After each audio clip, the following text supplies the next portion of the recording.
Welcome back. I'm David Crow. This is our regular Friday at noon Pacific time event where we talk about many subjects related to botanical medicine. And today I'm going to be talking about frankincense. So there's a lot to share. It's a very important subject. It's a very powerful medicine. It has a lot of connections to spirituality, spiritual history, to medicine, to many relevant subjects, ecological issues, many things. So welcome, and if you would like to invite your friends and associates to this event, you can just push the right button and that will happen. So I also wanted to say thank you for joining me last week for the talk on helichrysum and all the good questions that you submitted. And for those of you who then went and bought the helichrysum products over at Floracopia, thank you for that. And also, I've been noticing that many of you are wholesalers with Floracopia, and thank you very much. And if you are interested in becoming a wholesaler, just contact us. And our link is in the bio. All right, let's go ahead and get started. I'm going to tell you about frankincense in general. I'm going to share with you a number of practical recipes and therapeutic applications. There's a lot to talk about in this 45 minutes or so.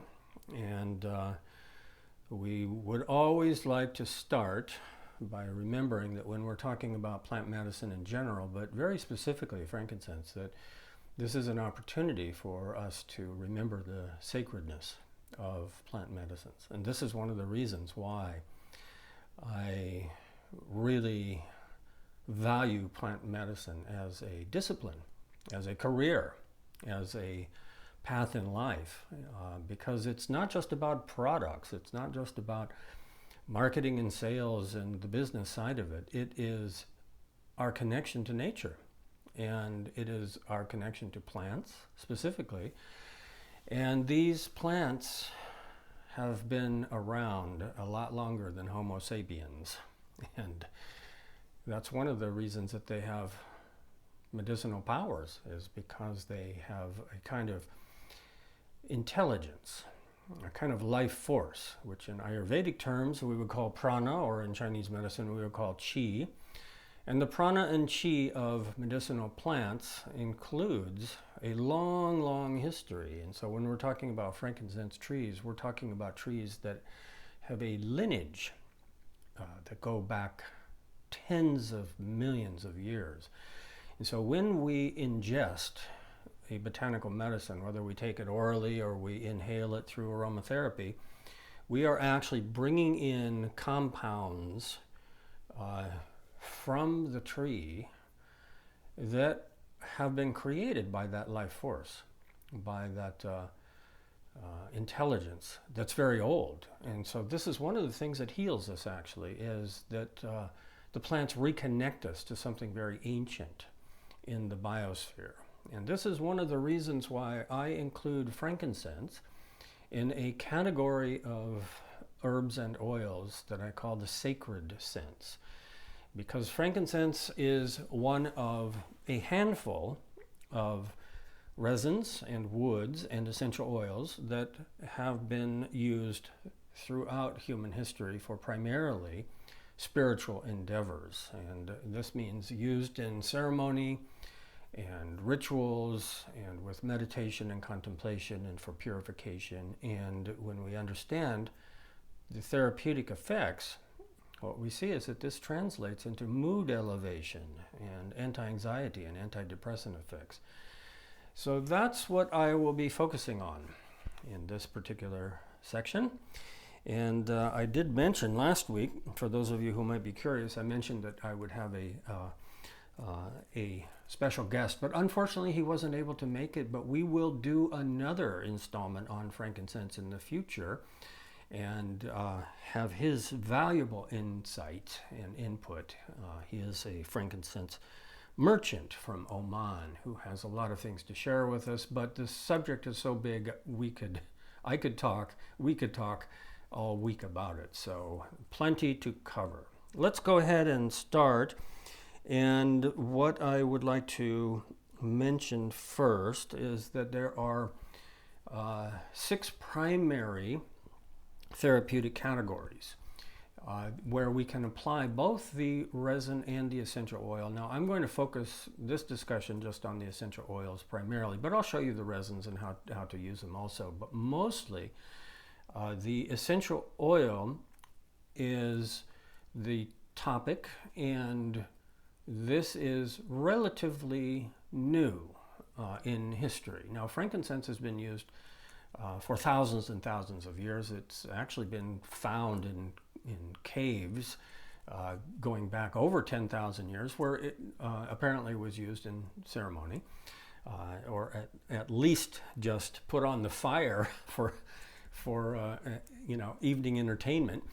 And so the use of the frankincense oil is relatively new, and I did mention this last week where I was talking about helichrysum as a new essential oil. Now, frankincense has been distilled for a while, but it has not been distilled for thousands of years, like some people claim. It is relatively new. It's very difficult, actually, to distill frankincense because it's a resin. It's just a mess, basically. It's very hard to work with. It takes a very long time. And this is one of the things that I always like to mention with all essential oils, but especially with frankincense, is that when we are talking about it, when we are sampling it, when we are breathing it in, the very first thing that we should do is give thanks. And so, why do we give thanks? Well, because it's so valuable, and it links us to such an old lineage of healing and spirituality. But it's also something that's very complicated ecologically right now. And there's a lot of plundering that's going on of the frankincense trees. And a lot of this plundering is being greenwashed, okay, by the larger companies that are doing the plundering. They are saying that, oh, we are investing in, a school over here or something like that, and making token efforts, all right, to make it look like there is some sustainability happening. But it's a very complicated subject if you get into what the industry knows and the people who are working to preserve the frankincense trees. There are plantations that are coming. It's difficult because it's a very slow growing tree in the desert, and it is something that ecologically is it's not like eucalyptus trees where we just harvest the leaves and they regenerate quickly. They regenerate slowly. The trees have to be basically cut and the resin gathered, and that can be hard on the trees. So frankincense is a very complicated ecological story, and for that reason we must be very careful about where we get the oils from. And of course, this is what Florocopia is all about, is that we are connected to people who are getting the resins and doing the distillation, very small scale, artisanal, sustainable. All right. So here is one of the oils, and I will introduce the different species. This is the Boswellia papyrifera, and this comes from Ethiopia. And this oil has a very different olfactory characteristic. This is another thing about frankincense, is that every tree produces a different type of resin.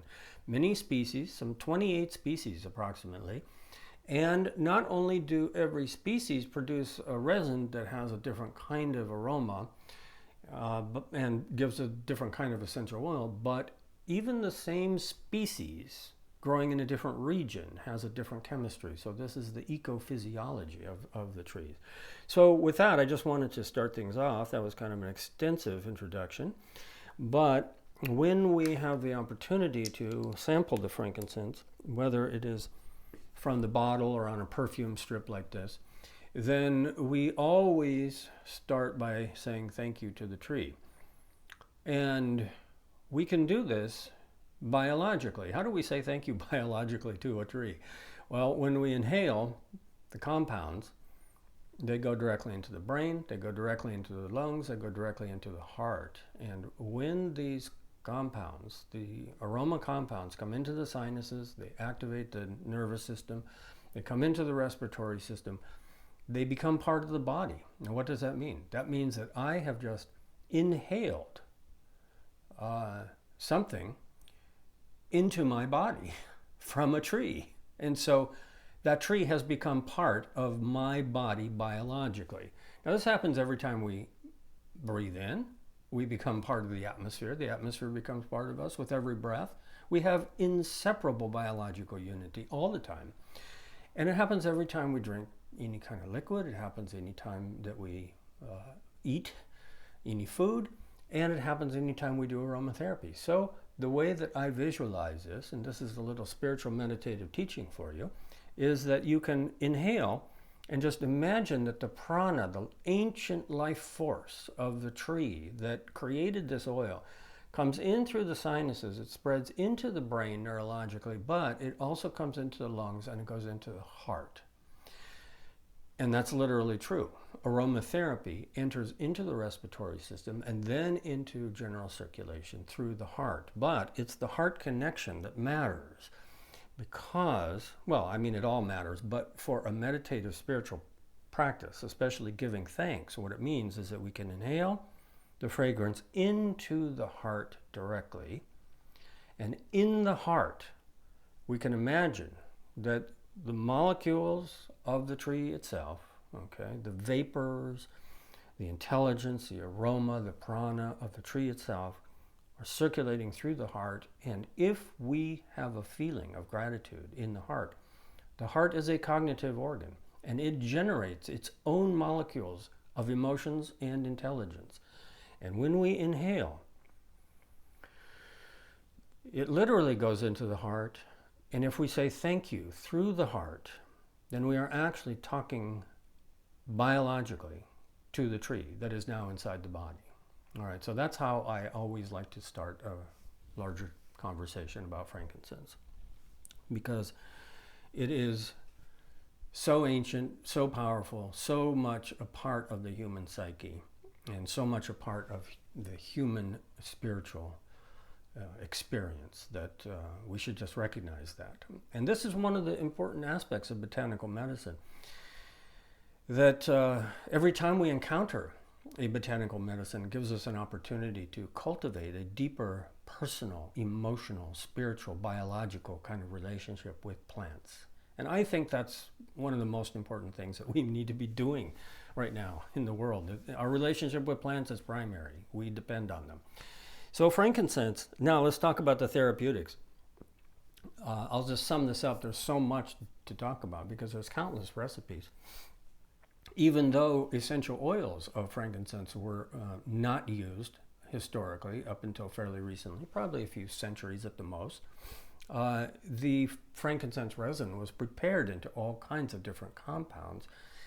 Ointments and unguents and salves and medicated oils and perfumes and incenses and all kinds of things used in temples and so forth. So there are recipes actually that include frankincense that come from ancient Egypt and that are thousands of years old, and we can still get those now.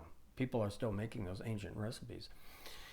And so the traditional use of frankincense then was in preparations, and I will show you a few preparations. I might as well just show you one right now instead of just talking about it. I'll just show you one. Here's a kind of folk medicine that's still used quite commonly. We take pieces of the frankincense tears, and the two species I would recommend are the hojari, which we do have, and the papyrifera.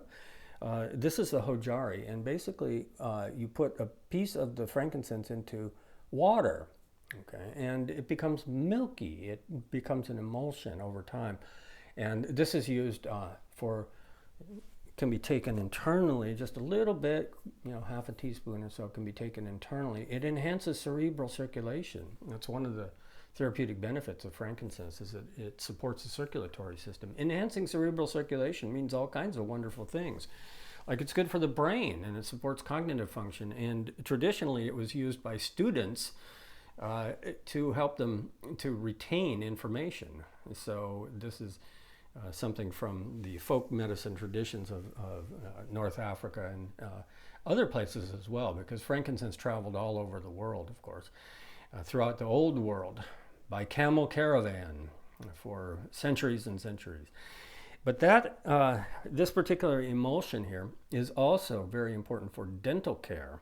And you can just take a mouthful of it and swish it around. And the frankincense is antimicrobial. It's very good for gingivitis. You can put a little bit, if you've got a water pick, you can put a little bit into your water pick and use that, and it adds a really nice kind of antiseptic, aromatic kind of taste and fragrance, and very helpful. So the 6 major therapeutic categories here, I'll just mention them and I'll go through and break them down a little bit. So first of all, frankincense is very good for respiratory conditions, all right, especially the essential oil. Some people may be a little sensitive to burning the resin itself and the smoke, but the essential oil in a diffuser is a very clean, nice way to use it for atmospheric purification, which takes us to the second major category, which is antimicrobial. And frankincense is definitely antimicrobial. All essential oils have antimicrobial powers. That's because the essential oils are produced as part of the plant's immune system. And every plant that produces an aromatic oil does so to protect itself, and that also gives it its antimicrobial powers. But frankincense has some really unique antimicrobial powers. So those two go together, respiratory and antimicrobial. And so if you put frankincense in a diffuser, then you are purifying the atmosphere of airborne pathogens. And there's actually studies that have looked at the old ways that fumigation has been done, for centuries and centuries in churches.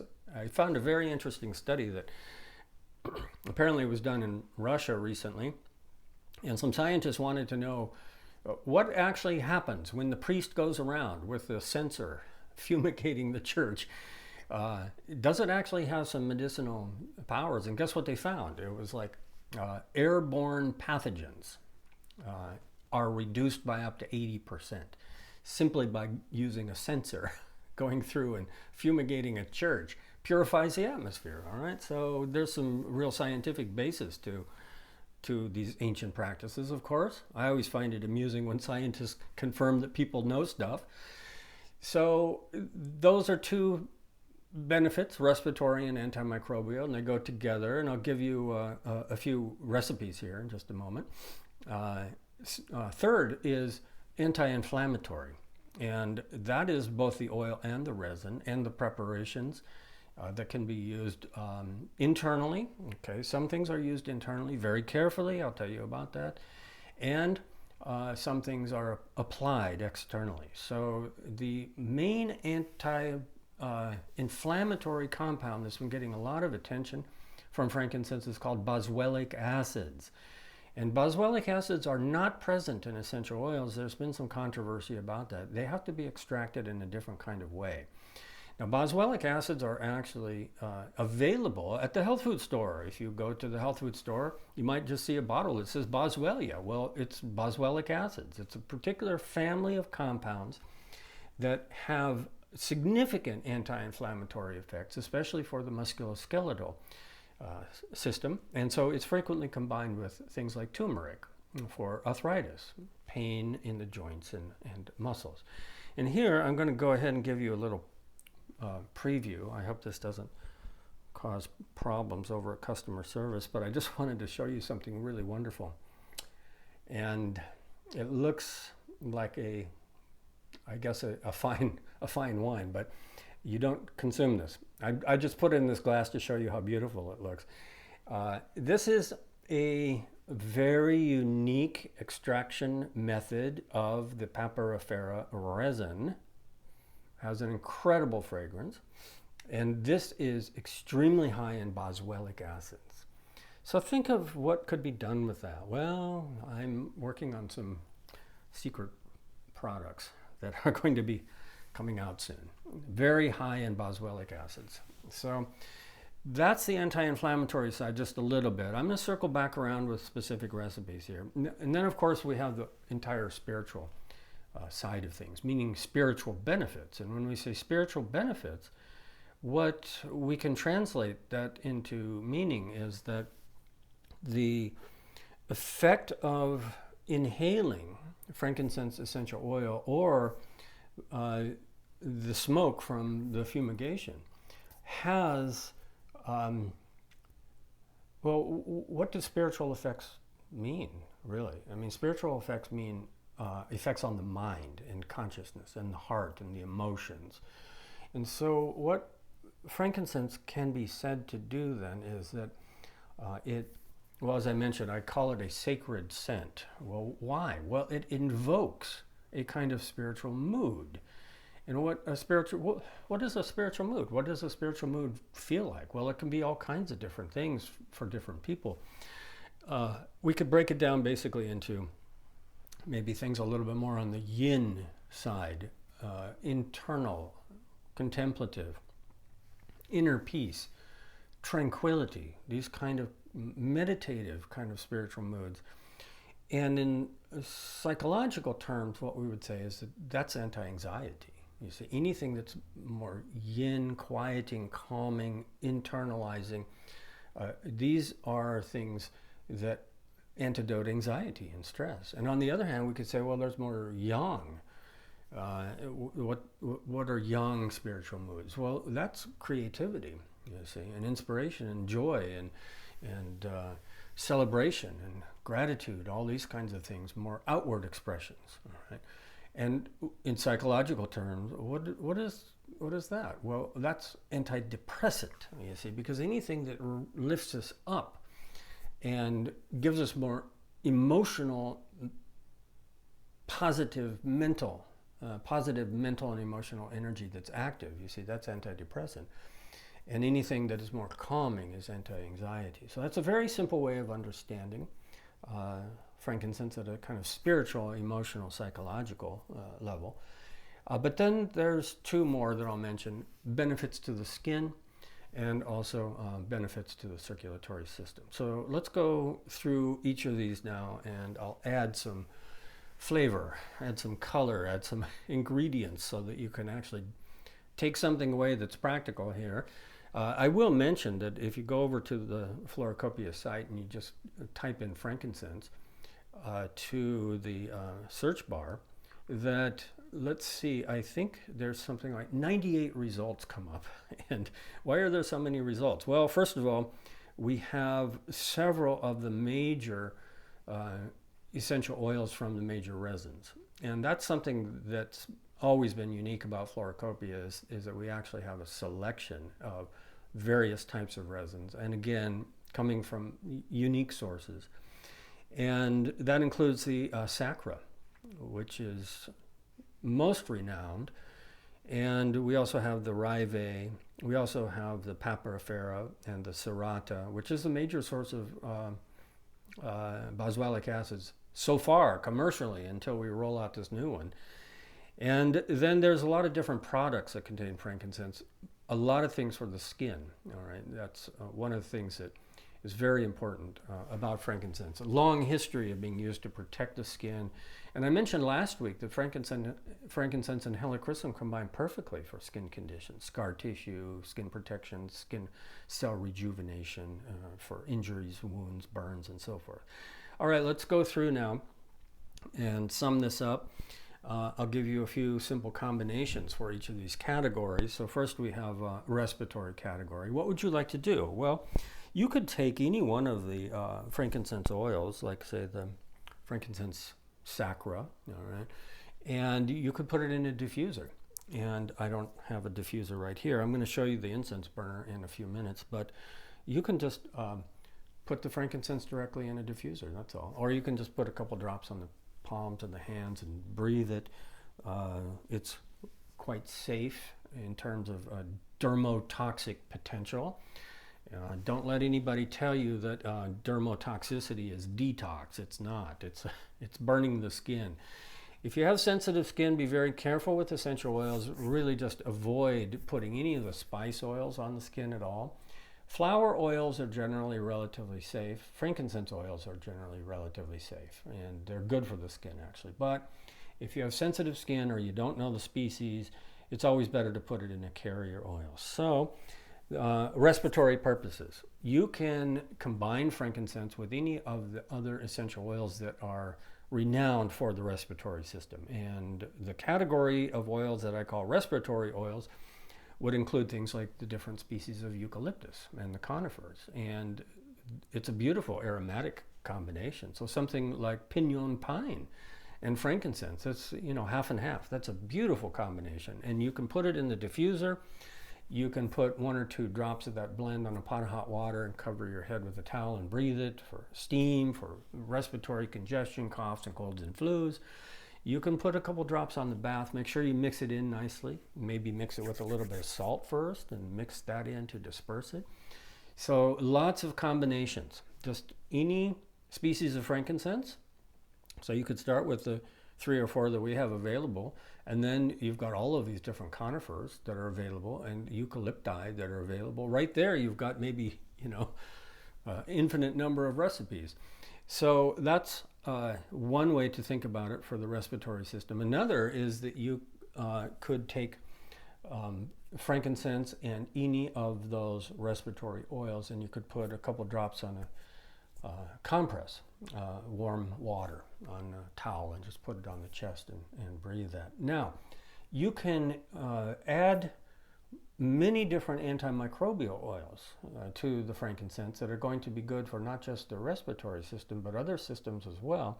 But if we want to bring in other things just for the sinuses and for the lungs, we can think of flower oils, because lavender is extremely antimicrobial actually, and it's anti-inflammatory. So lavender and frankincense, half and half, very nice. Or any of the flower oils actually would combine nicely with any of the frankincenses, and that is also going to be a nice way to enhance the anti-inflammatory powers. So with the anti-inflammatory powers, what I think of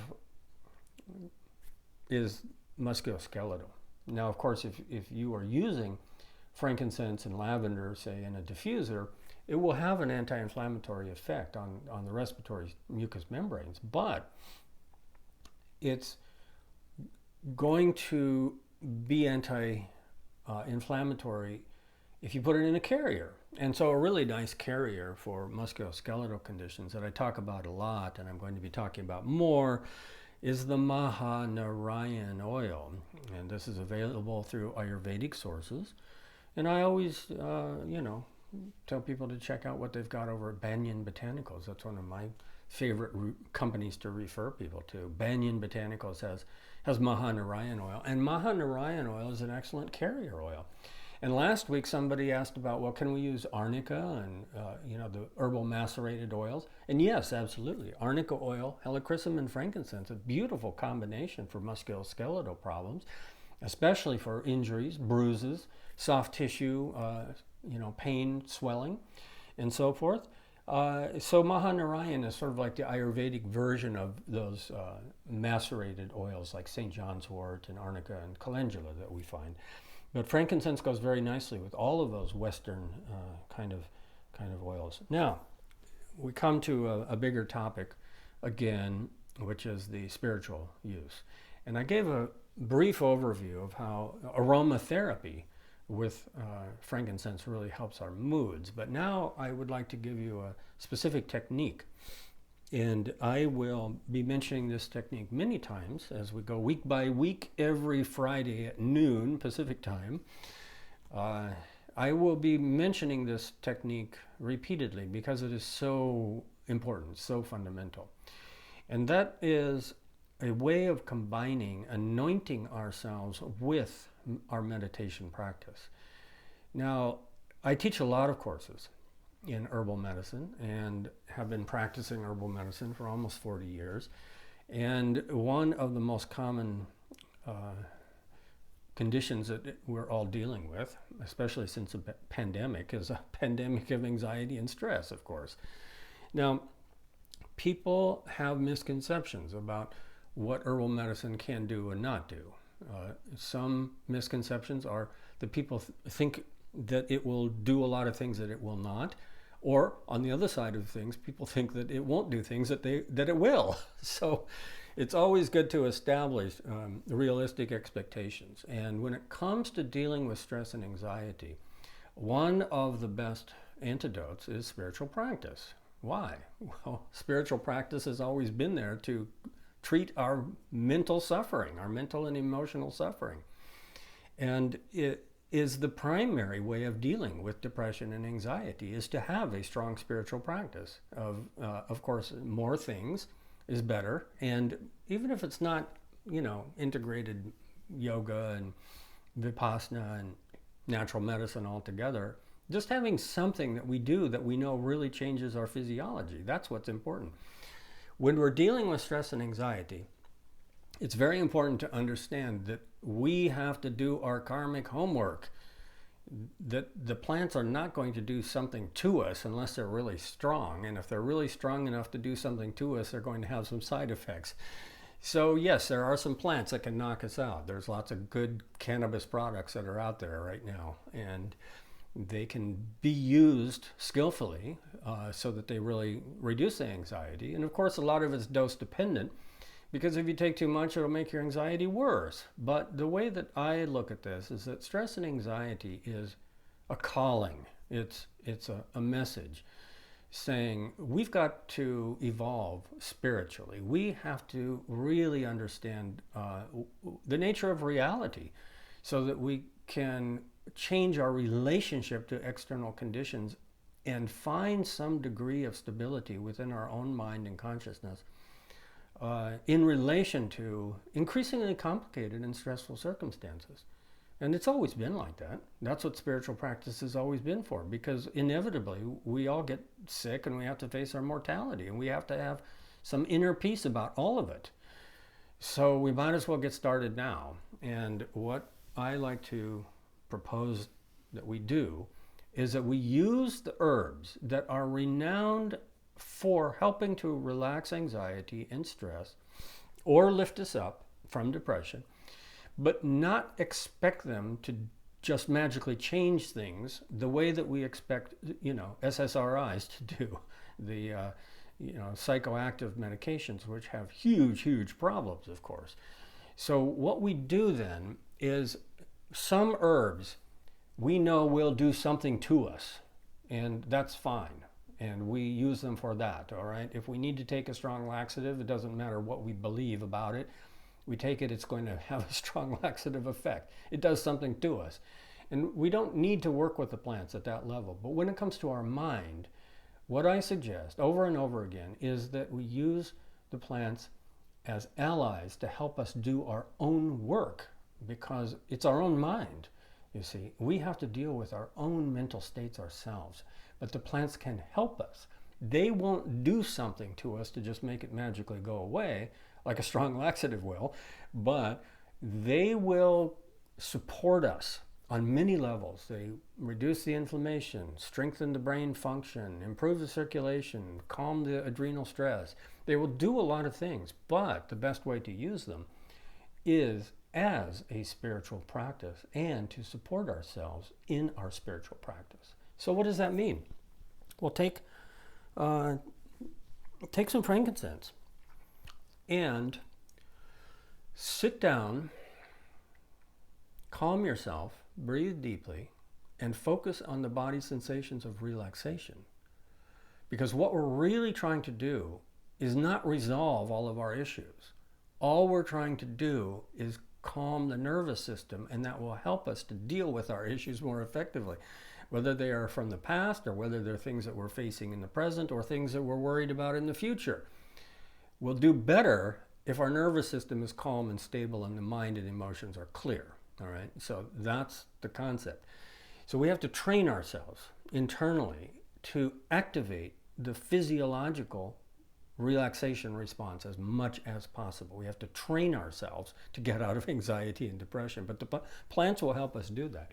So one of the things that's very helpful then is to use aroma to train the brain, because fragrance activates memories. And if we use a particular fragrance with a particular body condition over and over and over again, then it acts as a mnemonic device. And what that means is that when you smell that fragrance, and you have smelled that fragrance 100 times in a meditative state, as soon as you smell that fragrance, you'll go into a meditative state again. It's training the brain. So sit down, enter into a peaceful, relaxed state as much as possible. Slow the breathing. Okay, try to relax all the tension in the body as much as possible. And then take out a frankincense oil or put a piece on the coal and just inhale. And the inhalation of the fragrance will actually support that meditative relaxing process further. You'll notice as soon as you inhale it, you will go deeper into that relaxation. So you can do that. You can take a couple drops and you can just do like this. Inhale deeply, then you can anoint yourself with it. And the whole thing is over in 5 minutes. And you are in a more relaxed state. Now, here's the key to that practice. Do it over and over and over. And if you can do that 5 or 6 or 10 times during the day, then what you have actually done is you've started to move your nervous system into a state of relaxation over and over again. And every time you do it, it becomes easier and easier. So after you do it 5 or 6 times a day for a week, you sit down. As soon as you sit down, you'll go into a deeper state than you did before. And then as soon as you smell the frankincense oil, it's going to immediately trigger all those neurological associations. So that's my suggestion in terms of using it as a spiritual practice for our stress, anxiety, and depression. You see, it's a very practical way of approaching things. All right, let's see. So I mentioned a few things for the skin and the circulation, and I'll just mention for circulatory powers that we find a lot of interesting things, especially in Chinese medicine. This is a whole class in itself, but I'll just mention it. That frankincense and myrrh have always been used in preparations, okay, for musculoskeletal pain and tension, and that includes increasing circulation. All right. So it looks like a lot of questions are coming in, and thank you for that. I'm going to switch over, and before I do that, I'm going to start the process of getting a coal going here. There's a simple process. It's a nice meditative practice. There's a couple of ingredients. One is you might have a self-igniting charcoal, which is the easy, quick way to do it, but it gives off some toxic fumes. Best to light it outside. The other way is the traditional Japanese coals, which are slower to light, a little bit more difficult to keep going, but they're also non-toxic. So these have gunpowder in them, by the way. So I'm just going to go ahead and light this. You want to be careful not to burn holes in your carpet, and you want to make sure that the smoke detector's off. And so this will get itself going in just a minute. And while that is going, while that's getting started,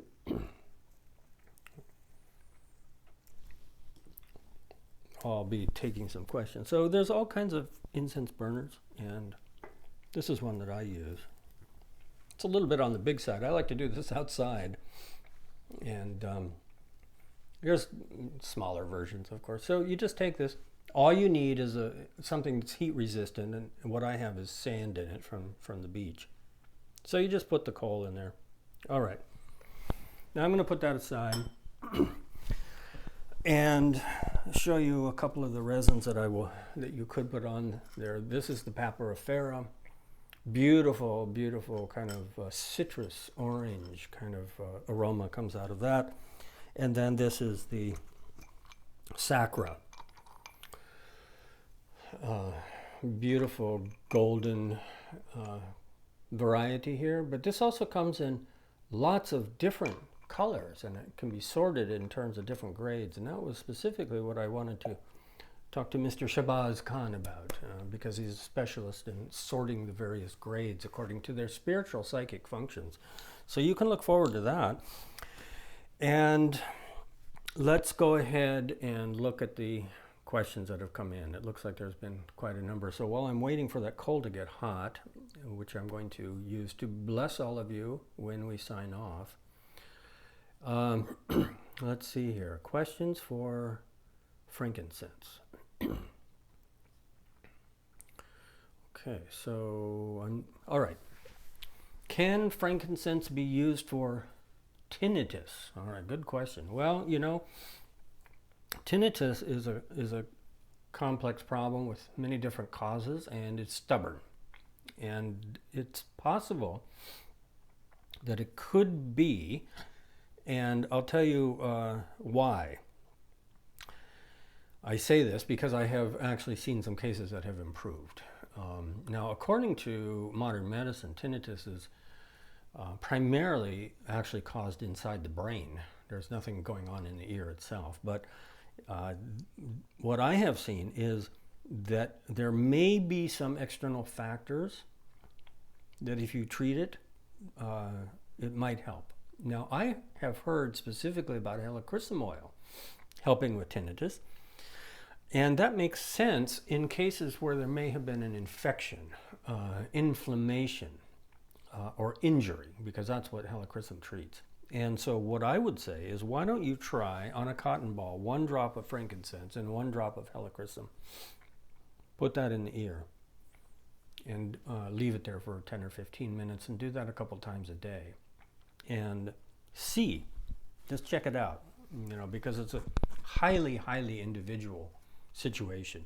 I can't say, well, frankincense oil will cure tinnitus. We can't say that, but that's one way to kind of test it. There may be something beneficial. All right, frankincense you said frankincense was relatively new. What was the ancient frankincense? No, what I said was frankincense essential oil. Sorry if I confused things. Frankincense essential oil. The distillation of frankincense essential oil is relatively new.